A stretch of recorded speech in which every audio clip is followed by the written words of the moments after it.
Bonsoir, bienvenue sur la chaîne YouTube de Candidator. Je suis avec les deux gagnants ex aequo en vote du public de la finale de Candidator sous une foule en délire.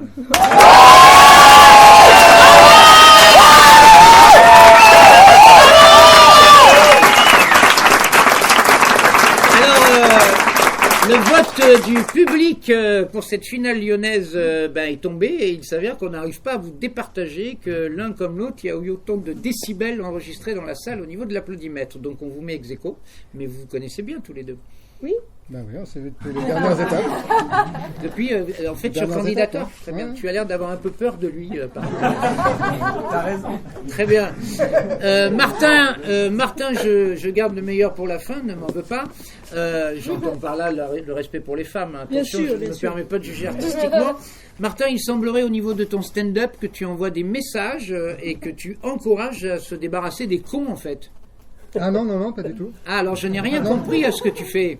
Ah non, il y en a un ou deux qui sont un peu relous, mais non, D'accord. l'idée c'est vraiment, ce qui me travaille, c'est le fait qu'on râle beaucoup, donc j'essaie de comprendre pourquoi. Mais est-ce que c'est pas parce qu'on est français qu'on râle?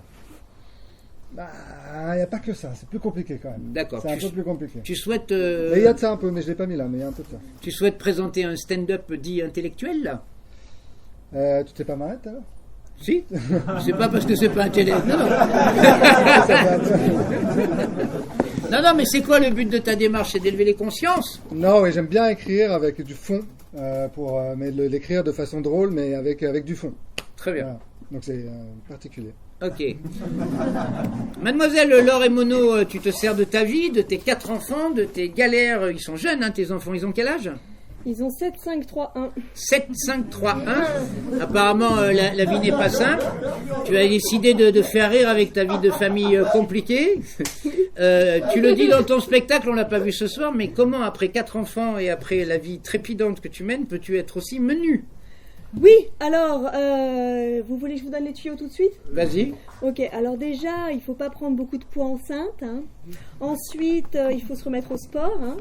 Et puis, de toute façon, quand on a 4 enfants, on ne mange plus à table, en fait. Hein. D'accord. Voilà, on ne mange plus, en fait. Non. Petite question que j'ai jamais vous ai posée, ton mari t'aide? Ah bah sinon, je serais pas là ce soir. Hein. Ah, d'accord. Ah, ouais. Jolie réponse. Allez, pour terminer en beauté, attention parce que c'est le dernier mot de la soirée, la connerie à faire ou à dire en fin d'interview. C'est toi qui commences. Pas trop de conneries, une petite blague, mais j'avais fait la fois dernière, mais c'est vraiment un préféré, donc comme elle est très très drôle, j'essaie d'en parler le plus possible. Donc c'est l'histoire d'un mec qui rentre dans un bar et fait « Salut, c'est moi !» Tout le monde se retourne, et c'était pas lui. J'adore cette blague, je vous la donne, c'est généreux. Je suis comme toi, je suis consterné pareil, il n'y a aucun problème. Donc du coup, le dernier mot de la fin pour la femme de la soirée. Du coup, alors moi, pour le coup, je pensais vraiment pas gagner ce soir, donc je n'ai absolument rien préparé. Mais il en faut une. C'est pas grave. Du coup, je vais dire que j'ai bien fait de ramener du monde. Merci pour les applaudissements. Et non, je n'ai pas de conneries. Je suis pas quelqu'un de très drôle dans la vie, en fait. Eh oui, c'est moi qui vais la faire, la connerie. C'est normal, t'es une femme. Hein. On va... C'était pour la connerie, vous l'avez compris. On applaudit très fort Laure et Mono et Martin.